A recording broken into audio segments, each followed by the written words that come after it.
Auditorio, buena tarde. Le recibimos en este su programa FMA, el reporte de derecho, transmitiendo a través de Esfera Noticias, en agradecimiento a la maestra Marta Obeso, a la licenciada Marta Obeso, quien nos hace favor de apoyarnos con la logística y quien, gracias a ella, pues es posible la realización de este programa.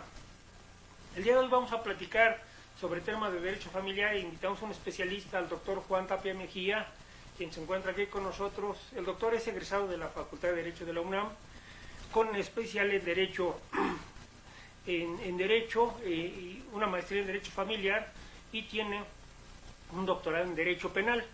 Pero bueno, pues vamos a recibir al experto y él es quien nos va a ilustrar sobre diversos temas.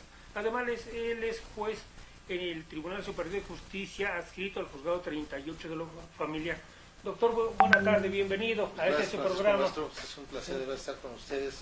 Yo les agradezco la invitación y pues los pocos casos o muchos o sencillos conocimientos, pues estoy para explicarles cualquier tipo de duda que tengan, sobre todo en esta área de materia familiar tan álgida, que hoy en día nuestra sociedad está en crisis, los valores se han venido perdiendo, y pues qué más que tratar de dignificar de nueva cuenta a la familia a través de sus raíces y los temas que son educacionales, ¿no? Nacen en el seno del hogar. Efectivamente, bueno, dicen o nos dicen los maestros que el segundo hogar es la escuela, pero acertadamente la familia, que es la célula básica de la sociedad, se ha ido perdiendo ese concepto de familia, se ha ido perdiendo precisamente por muchas influencias externas. El matrimonio tal parece que ya va en extinción, esperamos que no lo sea así. Usted, doctor, es el especialista, pero lo cierto es que ya los jóvenes no se quieren casar. ¿Qué es el matrimonio? Bueno, el matrimonio adquiere una gran responsabilidad. Lamentablemente los jóvenes de hoy en día pues van con una idea errónea, falsa y con un lema, ¿no? Que dicen que si no me va bien en esta relación, pues sencillamente me divorcio. Desde ahí los matrimonios ya nacen vencidos, nacen sin llegar a esforzarse en una buena comunicación. En esta relación de matrimonio pues se trata de entender a la otra persona, no de cambiarlo, y muchas veces tratamos de cambiar a la pareja. Cuando somos novios pues nos mostramos de una cara diferente. Toleramos, aceptamos todo. Toleramos cosas que no, pero pues es erróneo, ¿no? Porque si algo me molesta lo tengo que señalar, tengo que decir lo que me molesta, lo que me agrada, para que la otra persona me vaya conociendo realmente. ¿Cómo se le conoce a una persona? Pues a través que yo le platique cómo soy, qué soy. No muchas veces con el trato, porque con el trato también logro mentir mucho, incurro en falsedades. Y recordemos que el noviazgo no es más que una ficción, es novio, no veo. Como el enamoramiento implica, en el amor miento en el amor.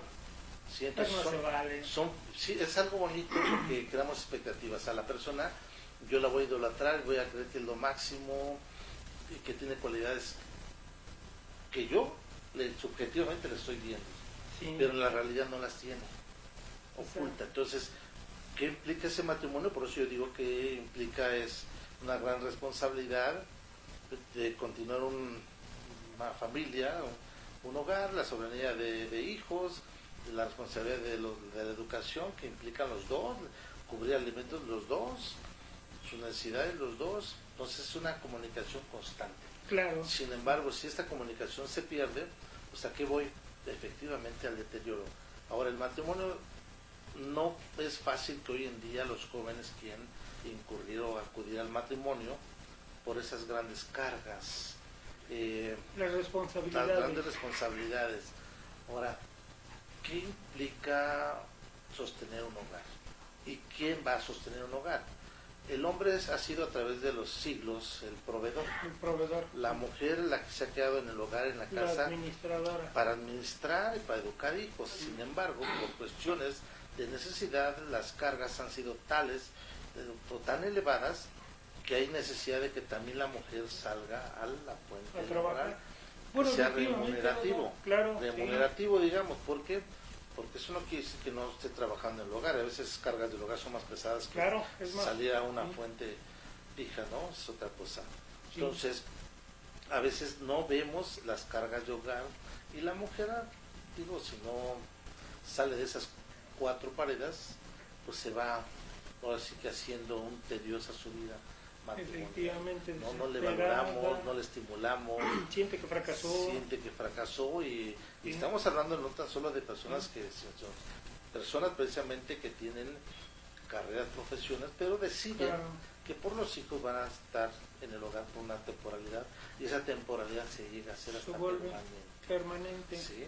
Entonces, cuando esto se hace tedioso, pues vienen ya los conflictos familiares, que debiéramos acudir precisamente con un psicólogo, un terapista, para que nos enseñe a comunicarnos mejor. Claro. Cómo llevar ese tipo de cargas del hogar. Sin embargo, lo hacemos subjetivo y creemos que lo que pensamos está bien, y no es así. Sí, porque no tenemos quien nos califique o quien nos evalúe. Pero hay algo muy cierto. Por ejemplo, en el matrimonio católico, bueno, es la solemnidad, es el lazo, que es el yugo, que es lo que Dios une, no lo separa el hombre. Correcto. Y después, cuando entregamos las arras, decimos palabras sacramentales: hombre proveedor, mujer que administre. Y bueno, pues en la abundancia, en la pobreza, en la salud y en la enfermedad. Pero yo creo que falta una escuela para papás. O sea, no nos preparan para el matrimonio, no nos dicen, te vas a casar, hijo, y estas son tus obligaciones. Claro. Hay un libro que se llama el Kama Sutra católico, escrito por un sacerdote, y da consejos de vida, consejos de matrimonio. Uno de ellos dice que a la mujer no la debemos de desgastar, acabar físicamente, sino contribuir el hombre con la mujer para que haya armonía y haya un equilibrio, para cuando quieras estar con tu mujer, ella no esté cansada y te rechace. Claro. Bueno, ahorita hemos estado escuchando muchos eslogan de cuestiones de género. Aun cuando el derecho no debiera de hacerse leyes especiales, se están formulando leyes especiales. Estas leyes que se están haciendo, tal pareciera que están dividiendo entre el hombre y la mujer, haciendo una contienda. Si ahondáramos un poquito más en este tipo de cuestión social que se está viviendo, habría una discriminación. Transporte para mujer, no para hombre. Ciertos centros para mujer, no para hombre. Entonces, protección excesiva para mujer, no para hombre. Si vemos nuestra codificación penal, hay una sanción más para un homicidio o feminicidio, como él le llama, que para un hombre. Claro. Entonces, debemos retomar precisamente los valores desde un inicio, ¿no? O sea, si a mi hijo le inculco cuestiones de respeto hacia una mujer, claro, yo no tendré el problema futuro que este niño, este hijo, sea un golpeador de mujeres, ¿sí? Si recordamos en el derecho azteca, tenemos ya historias jurídicas muy profundas, que era muy sancionado la violencia contra la mujer. Sí, efectivamente. Muy sí, sancionado. Derecho penal. A nivel mundial, tenemos ese tipo de historia, ¿no? Sí. O sea, no son otros países los que vienen a enseñarnos la modalidad del buen trato hacia la mujer, ¿sí? Sino que nosotros mismos debemos hacer un recordatorio en nuestra historia, en nuestras costumbres. Y de esa forma, nuestros matrimonios, los que llegan al matrimonio, que hoy la ley establece que solo van a llegar aquellos que son mayores de edad, ¿sí? Ya no menores de edad, sino mayores de edad, y que las pláticas que se dan deben ser también no tan solo jurídicas, sino también psicológicas, que las cargas, la educación, los conflictos, cómo se van a ir desarrollando y cómo se van a ir evadiendo mayores conflictos que tiendan a romper ese matrimonio. Yo considero que vamos a tener matrimonios más sólidos, más responsables. Pero si vamos a un matrimonio porque le vemos al varón o a la mujer, no nos unimos con esta persona por el amor, por el respeto, por la atención, si nos unimos bajo un interés económico, de imagen, de puestos, de niveles, entonces va a ser un matrimonio que va a tender al fracaso. Viciado de origen. Viciado de origen. Pero sí tenemos que ir modificando esas cargas de hogar, porque tenemos dos formas de contraer matrimonio. ¿Bajo qué regímenes patrimoniales? En la sociedad conyugal y separación de bienes, independientemente del mixto que subsiste. Sí. Pero en esos dos regímenes patrimoniales tenemos que, si me caso en sociedad conyugal, el 50% de todos los bienes nos corresponde a los dos. Y en separación de bienes, cada uno va a ser dueño de sus propios bienes. Sin embargo, dice la propia ley que en caso de separación o de divorcio, el cónyuge que se dedicó preponderantemente al cuidado de los hijos y al hogar obtendrá hasta el 50%. Como compensación. Como compensación, sí. Que también hay otro error ahí. Realmente no hay una compensación. La compensación es un contrato civil. Sí, claro. Antes de indemnización, y tampoco se daba la figura jurídica, porque la indemnización se da únicamente para cuando yo causo un daño. Sí, como indemnizo, consecuencia de una reparo. responsabilidad. Así sí, es. Claro. Entonces, sí. yo por ejemplo le he denominado una retribución económica, porque si la mujer se dedicó al hogar al 100%, no tuvo la posibilidad de hacer bienes, de hacer un patrimonio, yo creo que es justo que se le dé un porcentaje para que viva dignamente. Claro. Y eso no debe ser nada más en el régimen de sociedad conyugal o separación de bienes, debe ser en ambos. Claro. Ambos. ¿Por qué? Mejor el auditorio, que también algunos son abogados, no todos son abogados, se preguntará, pero ¿por qué en separación, en sociedad conyugal, si ya somos dueños del 50% de los bienes que adquirimos en ese matrimonio? Pero ¿qué es lo que sucede? Que yo llevo a lo mejor 3, 4 matrimonios y ya tengo un patrimonio hecho, y el quinto matrimonio ya no obtengo nada. Claro. Y entonces no le voy a dar nada, ni en separación de bienes de sociedad conyugal. Claro. ¿Sí? De ahí vemos lo injusto que sería si esta persona sí se dedicó al hogar y al cuidado de los hijos. Sí, porque así es en el 100%, en un gran porcentaje de las familias, la mujer lleva la carga del hogar, que es pesado. Totalmente. Quienes alguna vez hemos tenido la oportunidad de apoyar en el hogar, nos damos cuenta del pesado que es atender una casa. Sí. Y cuando hay hijos es más. Es más. La ropa, la comida, el quehacer de la casa, llevar a los hijos a la escuela, regresar, la queja a la mamá de los hijos, atenderlos si se enferman, las desveladas.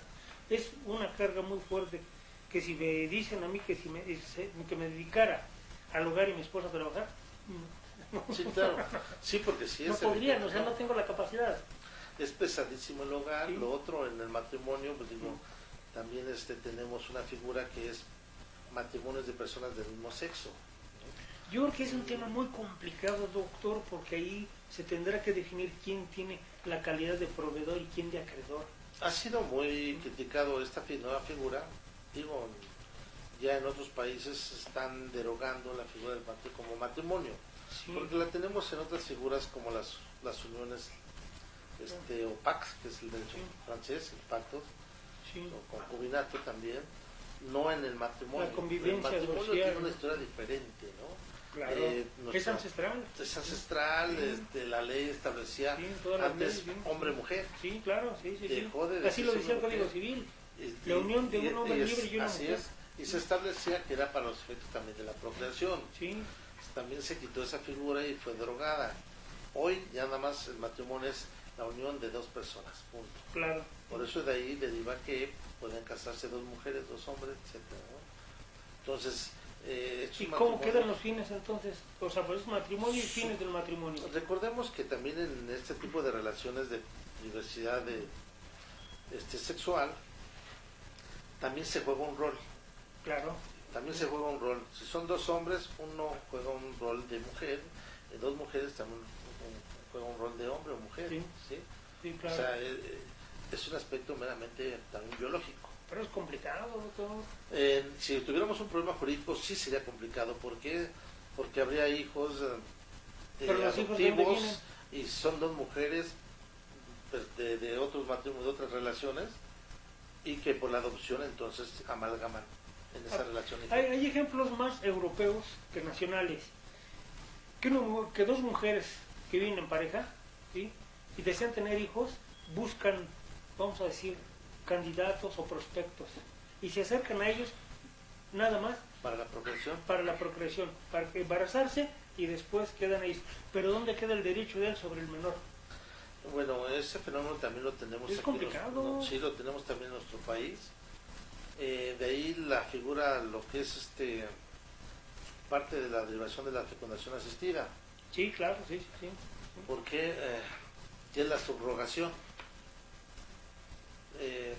Contratamos a una mujer que tenga la posibilidad precisamente de ser fecundada, ya sean los gametos, sean por un tercero, por un banco o un donatario, y esa relación de esa persona no va a tener nada, únicamente va a servir como incubadora, ¿sí? La Sí, a través de la subrogación. Sí. Sin embargo, el problema se llega a presentar de acuerdo a las disposiciones legales que no las tenemos debidamente reguladas. Nosotros aquí en México, en la Ciudad de México, está anunciada, se permite la fecundación asistida, sin embargo no aparece como tal figura la subrogación, ¿sí? O el arrendamiento de útero, ¿no? Sí, claro, ¿no? Sí, sí, sí. No aparece. Sí, no y regulado, son figuras que sí se están dando en la realidad. Que una mujer que no tiene la posibilidad de procrear, utiliza a otra persona, a una tercera, bajo cuestiones económicas, y entonces ese hijo se hace pasar como si fuera biológico. Sí, pero bueno, pues ahí queda una laguna y además está fuera de la ley, porque no podemos, no es un acto de comercio, no está regulado ni en el Código Civil ni en el Código de Comercio, y lo cierto es que obtiene una remuneración, una compensación patrimonial.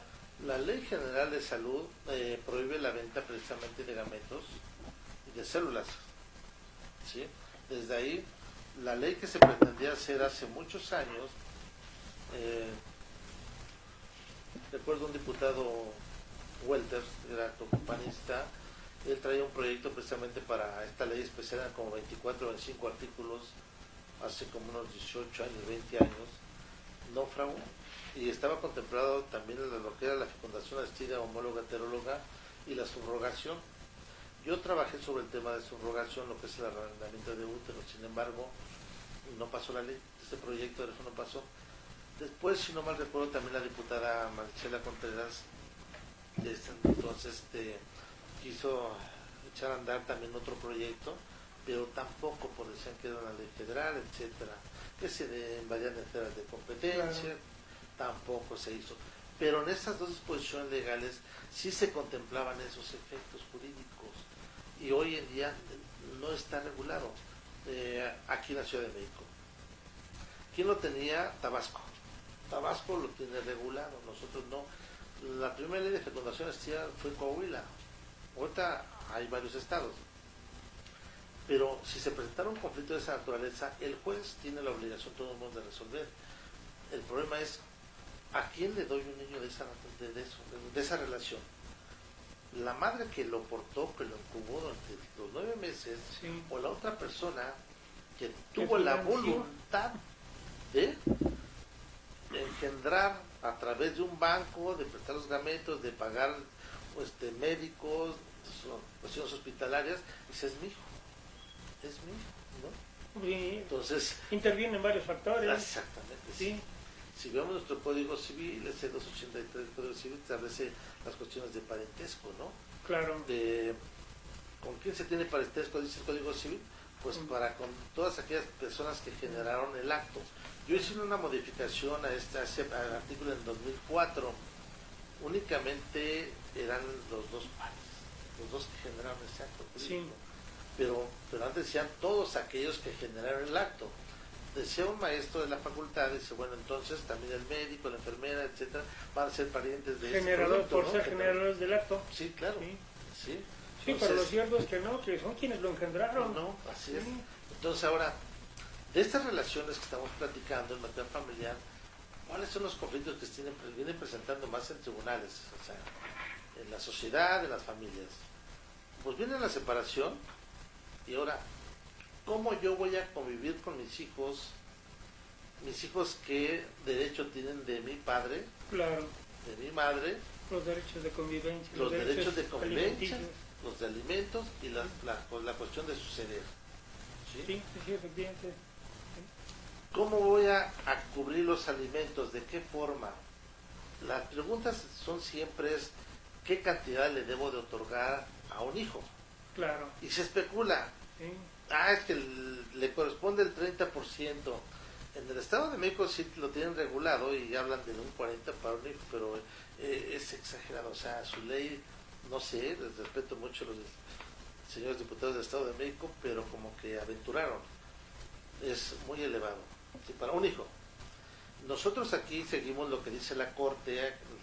La Corte dice que de acuerdo a las necesidades, de acuerdo a las posibilidades, es decir, del ¿qué acreedor necesidad y tiene el deudor, acreedor sí. alimentario, Sí. el hijo, la cónyuge que no trabaja, Sí, la concubina también que no trabaja, a recibir alimentos? claro. ¿Sí? Pues de acuerdo a tu necesidad. ¿Qué De acuerdo a necesidades la tengo? necesidad. Yo tengo un hijo, dice, a lo mejor que va en el kinder, va a la primaria, tengo que pagar colegiaturas, a lo mejor está enfermo de alguna enfermedad medio especial, pues mes con mes, más medicamento. Todo eso se va haciendo una planilla de cuantificación y eso es lo que debe de cubrir el deudor alimentario. Claro. Ahora, pero si el deudor alimentario, su capacidad económica no es suficiente, Para bueno, satisfacer. de todos modos se tiene que fijar un porcentaje o una cantidad de esos ingresos que perciba, de los ingresos que perciba. Es decir, si yo tengo 3 fuentes de trabajo, de las 3 fuentes de trabajo, ¿sí? Sí, efectivamente. La cónyuge, la concubina, ¿sí?, que está en el hogar, ya está cubriendo sus necesidades, ¿sí?, con los servicios que le prestan. Ella también ya está cubriendo. Sí, claro, es su aportación. Así es. Al matrimonio, a la familia. Exactamente, sí, ¿sí? Sí, sí. Entonces, estos conflictos, digo, lo platicamos ahorita como algo muy sencillo, sin embargo, son álgidos. ¿Por qué? Porque se presenta otro problema de que ahora yo tengo un rencor hacia ti y entonces voy a hacer lo posible también por lucrar con los alimentos. Claro. Y yo quiero más alto los alimentos, una fijación más alta, pero aparte no te voy a permitir que convivas con mis hijos. Que veas a sus hijos, efectivamente. Y de ahí viene el otro rebote de conflicto con la custodia y la regulación de convivencia de los hijos, claro, ¿no? Sí. ¿Por qué? Porque yo voy a pedir, madre, la custodia de mis hijos, Claro. porque es la base también para recibir alimentos. Efectivamente. ¿Sí? Pero además, como hubo una puestita ahí a lo mejor de medio de actos de infidelidad, o a lo mejor hubo malos tratos, quedó en mí mucho rencor. Y voy a utilizar a los niños para que no te vean. Claro. Pero además, Una que te forma guarden de resentimiento. Exacto. La alienación parental. De ahí deriva o empieza lo que es la alienación parental. Sí. Esta figura de la alienación parental viene aparejada también con la custodia. El término es reciente, ¿no? Porque la violencia o ese tipo de influencia sobre los hijos siempre ha existido. Sí, pero el término es en reciente. el 2004 ¿sí? me permití trabajar una reforma donde yo creo la figura de la custodia compartida, le doy vida, en el 282 del Código Civil, y a la vez también lo que es la alienación parental, Sí. ¿sí?, en el 411 del Código Civil.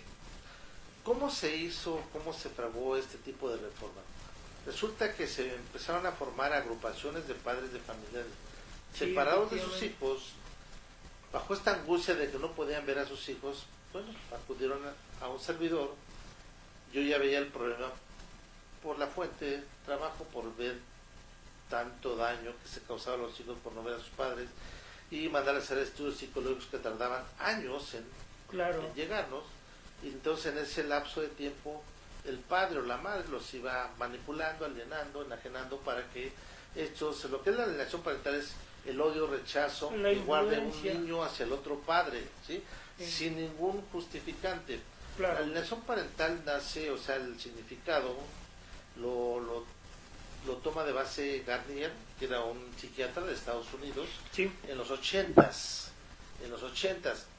Él hizo un estudio a través de los padres de divorciados, cómo se presentaba este patrón de conducta, y por eso se le llamó síndrome de alienación parental. Porque cuando llega aquí a México y empezamos a trabajar sobre el tema, bueno, nos enfrentamos con mujeres y mujeres, con diputadas que desconocían el término. Ellos decían que si no aparecían el DSM-4 en ese entonces, DSM-4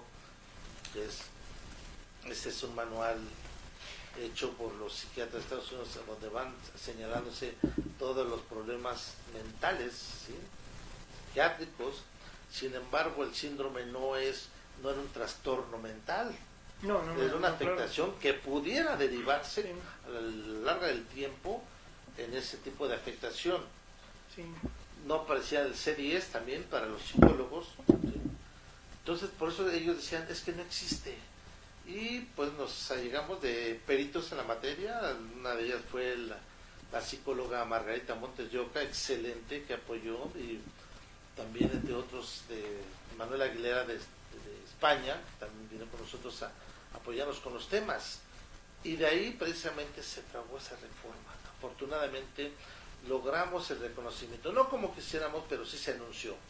Entonces, hoy en día sí tenemos gran material de que la alienación parental, el grave daño que se causa. Hace unos años, lamentablemente, en esa legislatura, el Ejecutivo con diputados derogó todo el capítulo de la alienación parental. Digo lamentablemente porque estando en la ley, los abogados, los jueces, los peritos podían trabajar abiertamente. Sin embargo, al ser derogado, se crea confusión como si no existiera. Sin embargo, afortunadamente, la Suprema Corte de Justicia de la Nación avaló el término, hizo el reconocimiento, y ahora en todo el país sí se reconoce el síndrome de alienación parental. También está contemplado como violencia. Como violencia. Si ustedes checan el artículo 200 del Código Penal, vamos a ver precisamente que está tipificado los actos psicológicos emocionales. Únicamente falta que el perito haga el dictamen, determine exactamente esa afectación. Claro. ¿Sí? Pero yo decía que estaba aparejado con la custodia. ¿Por qué? Porque hemos seguido un gran porcentaje la custodia monoparental, que la tenga uno cónyuge, que la tenga el otro cónyuge. Sí. Sin embargo, yo dije, bueno, es mejor la custodia compartida. ¿Pero qué implica la custodia compartida? Y todavía hasta estas fechas hay confusión de mucha gente, de muchos peritos, ya sean abogados, jueces, autoridades, que no comprenden realmente el tema de la custodia compartida. La custodia compartida es que yo, padre, yo madre, voy a cumplir cabalmente con las obligaciones de crianza. Durante toda la historia de esta humanidad, quien se ha hecho cargo de los hijos ha sido la madre. Ella lava, plancha, hace tareas, los lleva al médico, juntas, etcétera. Sí, más que matriarcado es una carga excesiva. Efectivamente. Sí, que no debe de ser así. Por eso son dos obligados, papá y mamá. Entonces, ha hecho el papel primario la mujer, la madre mujer. Claro. Yo digo, con la custodia compartida, el padre también tiene que asumir ese rol de responsabilidad y cumplir con las obligaciones de crianza. Igual hacer tareas, lavar, planchar, todo lo necesario para cumplir las necesidades de sus hijos. Entonces hablaríamos de una custodia compartida, de cumplir las obligaciones. No de quitar pensiones alimenticias. No los tiempos excesivos que una semana uno, otra semana no es eso tanto crea así. Un conflicto en las parejas de los hijos. Perdón, pero al hijo no se va a afectar por ir de un lugar a otro tan fácilmente. No, el hijo se adapta. El problema es que en esas relaciones ya fracturadas, los padres van a empezar con ese manipuleo que platicamos con la alienación parental. No tan solo ellos, los demás familiares alternos. ¿Cuáles son? Abuelos o hermanos de los cónyuges o de los padres de los hijos. Ellos empiezan a manipular precisamente a los niños para hacerlos en contra del otro padre o de la otra madre, ¿sí? Pero el niño que vaya de un lugar a otro no se le afecta tanto como se dice, ¿sí? Ustedes prueben a un niño que van a un parque, van a un evento, y el niño, su hijo, no conoce a nadie de los demás niños, y en unos minutitos se adapta. Claro, sí. Cuando ustedes dicen, hijo, ya nos vamos, se acabó, no quiere irse, está adaptado, se adapta. Pero si ese niño, los demás niños le golpearan, lo maltrataran, se quisiera ir de ese lugar. Claro. Lo mismo sucede en estos otros hogares, ¿sí? O sea, el niño se adapta. Pero entonces tenemos por eso que lograr. No es la panacea la custodia compartida, pero es una de las mejores formas que los padres cumplan cabalmente con las obligaciones de crianza. Claro, y de ahí también la cuestión alimentaria. El tema de los alimentos, doctor, yo creo que es el más complicado al que nos enfrentamos en los tribunales, las partes. ¿Por qué? Porque creo que, vamos a decir, si me lo vales así, se sale por la tangente de la ley al fijar porcentajes que no están ajustados a la realidad de la situación que se vive en las familias. Vamos a decir, decreto el 15% de una pensión alimenticia, de un sueldo mínimo que gana el señor. Un niño consume más de eso. O sea, creo que el auditorio también lo preguntará, que se debe sensibilizar más, se deben sensibilizar más los tribunales y efectivamente pararse en la casa donde está el niño y pararse en la fuente de empleo donde está el deudor alimentario para tener una realidad de esa situación. ¿Por qué? Porque quienes somos padres sabemos lo que cuesta el hijo, claro, y sabemos que no hay dinero, como decimos, que alcance claro, por las múltiples necesidades. Más aún, hoy por hoy la información está súper despegada, disparada, y los niños tienen acceso a toda la información. Sí. Los niños ya piden tabletas, piden celulares y de última generación. Claro. ¿Y cómo lo manejo? Yo no lo sé manejar.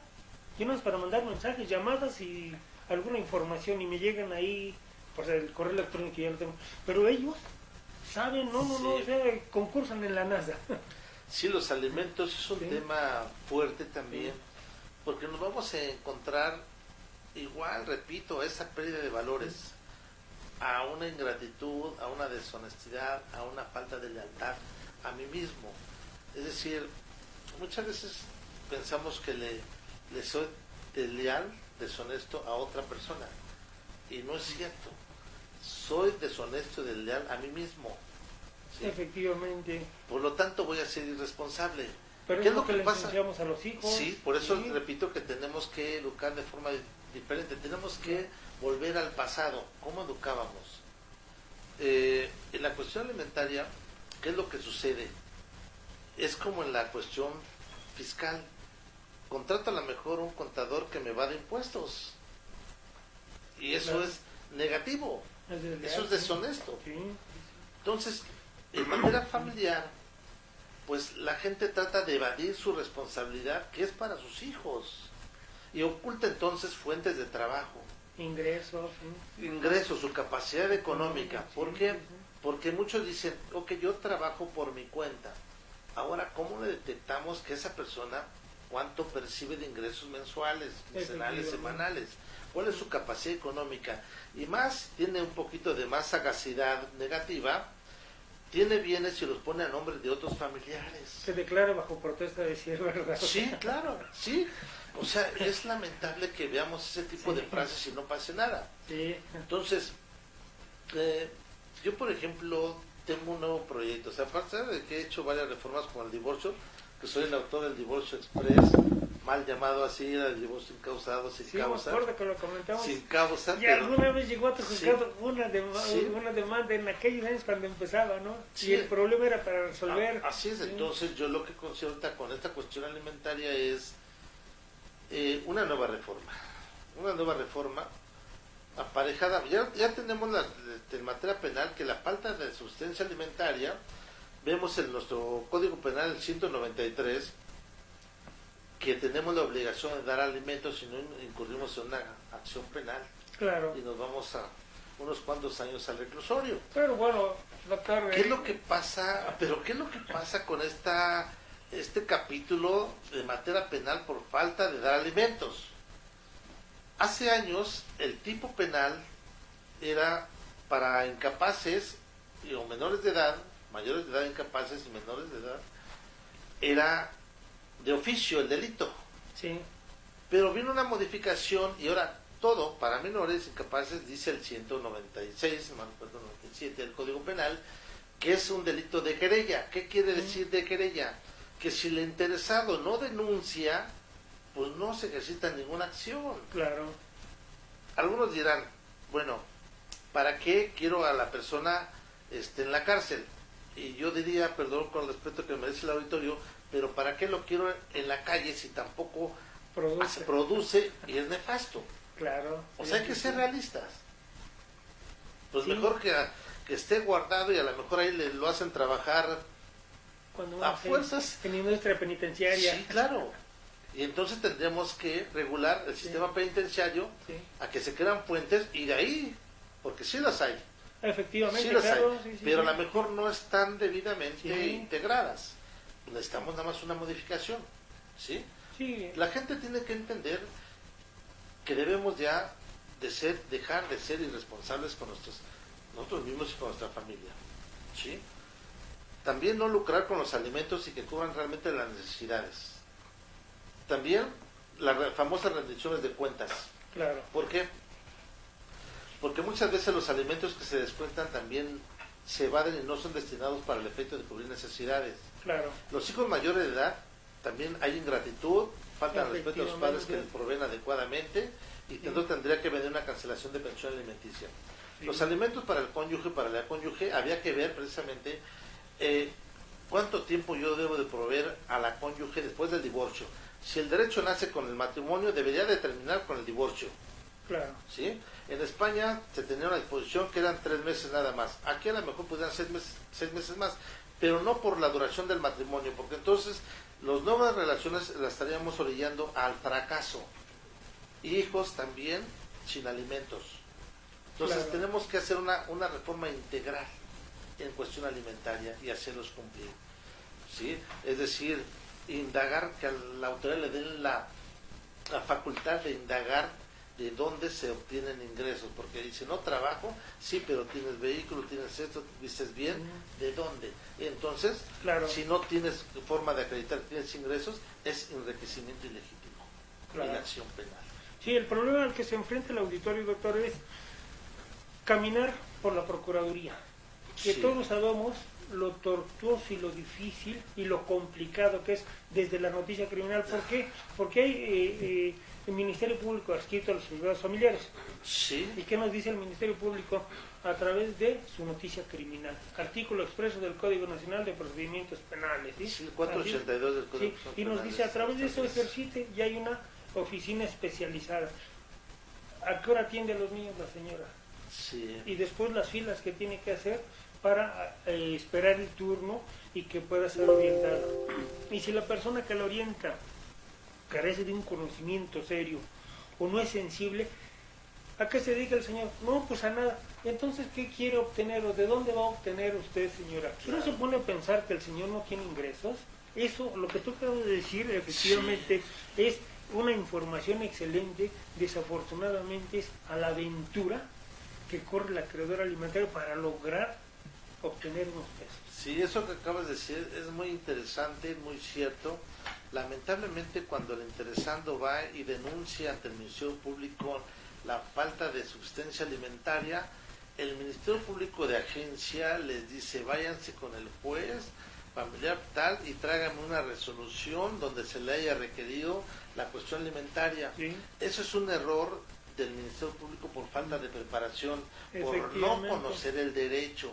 Ahí el Ministerio Público tendría una responsabilidad, porque el tipo penal que establece el 193 es nada más que se deje de otorgar los alimentos para ejercer la acción penal. Claro. Si el Ministerio Público me está solicitando una copia certificada donde una autoridad familiar competente haya ordenado un requerimiento por falta de pago alimentario, claro, eso es para el incremento de la pena. Sí.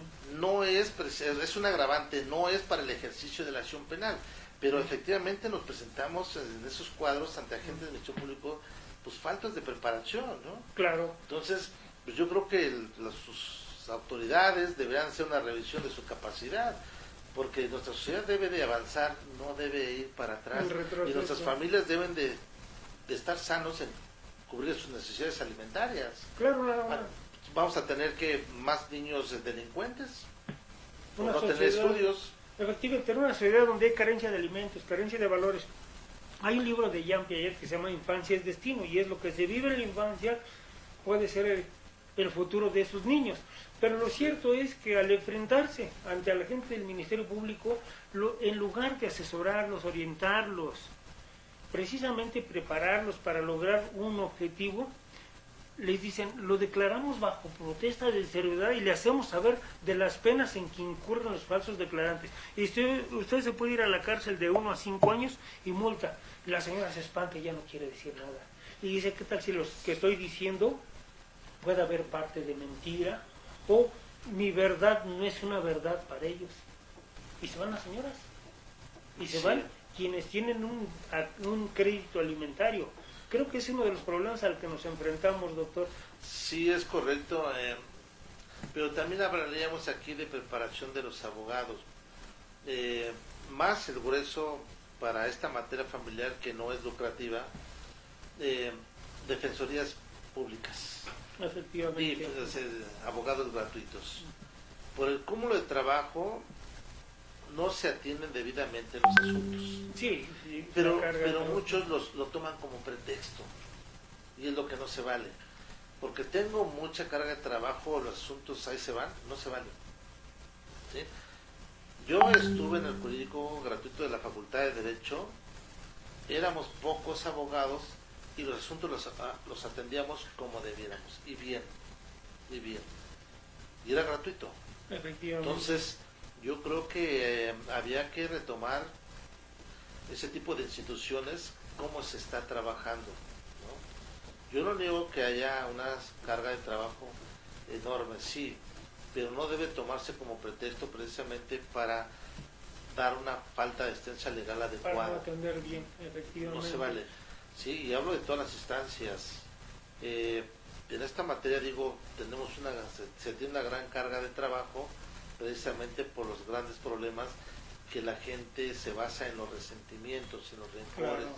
Es decir, el problema viene siendo un 90% emocional, tanto en materia familiar como en materia patrimonial. ¿Sí? Sí. Es decir, si yo tengo que cubrir alimentos a una familia, pero tengo ya una nueva relación, tendré dos familias que cubrir alimentos. Pero el problema no fue de la segunda, el problema fue la primera, y el problema fue mío. Yo no supe con responsabilidad enfrascarme en una sola relación, terminarla bien y cubrir sus necesidades, sino que me enfrasco en muchas relaciones y no tengo la capacidad económica para ello. Es decir, soy deshonesto yo mismo. Entonces, debiera haber una sanción a ese aspecto. Pero no pasa nada. Usted me decía, maestro, que en cuanto a la falsedad, es correcto. Yo tengo un proyecto de reforma también que debe ser sancionada severamente la falsedad, como lo es el perjurio en Estados Unidos. Sí. Porque toda la gente falsea con la mano en la cintura y no pasa nada. Entonces, ¿qué es lo que tenemos que hacer? Pues orillarnos. ¿Prevaricator? Sí. No, la falsedad es decir precisamente. No. Perdón. La falsedad es que yo diga mentiras. Sí. Con la palabra costumbrista. Sí. Que yo diga que no esté pegado a la realidad. Doctor, se nos agotó el tiempo. ¿Alguna recomendación para el auditorio? Pues que se asistan adecuadamente de abogados honestos y los abogados sean honestos para con la gente y pues que recobremos sus valores, que seamos honestos nosotros mismos, tengamos el amor en nosotros mismos para poder ser ahora sí que grandes personas para con todos los demás. Si yo no lo tengo, yo no me quiero, no puedo querer a nadie más. Si yo no soy honesto conmigo, no puedo ser honesto con los demás. Recobren valores. Excelente, una buena familia, un buen matrimonio, sí, principios. Sí. Así es. Gracias, doctor, enhorabuena. Esperamos poder tener otra charla Todo contigo. gusto, es un placer, maestro. Bienvenido a este programa de Gracias. Esfera Noticias. Gracias. Gracias.